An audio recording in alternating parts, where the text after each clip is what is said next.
السلام عليكم ورحمة الله وبركاته. Akkam nagaa jirtanii hordoftoonni chaanaalii kanaa hundi keessanuu.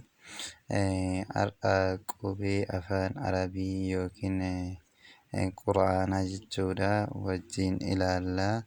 Namoonni tokko tokko obboleeyyan keenya kan biyyoota Arabaa keessa jiran qubee kana barachuu barbaanna jedhaniitiin wanta na gaafataniif qubee kana nu hojjedhuutu nu ergii jedhanii wanta nu gaafataniif barumsuma cinaatti kenna akkuma idileetitti barumsa biyya keenya akkuma jirutti hordofaa qubee afaan Arabiis asiin kan barachuu barbaadan ni barattu jechuudha.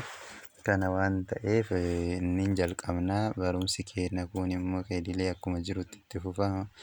Rabbiin isinirraa jaalatu YouTube chaanaala kana subscribe gochuu hin irraanfatinaa. Subscribe jechuun mallattoo diimtuu jala jirtu san subscribeidha. Isiin sun warroonni hin beekne illee akka subscribe gootan guyyaa guyyaan kan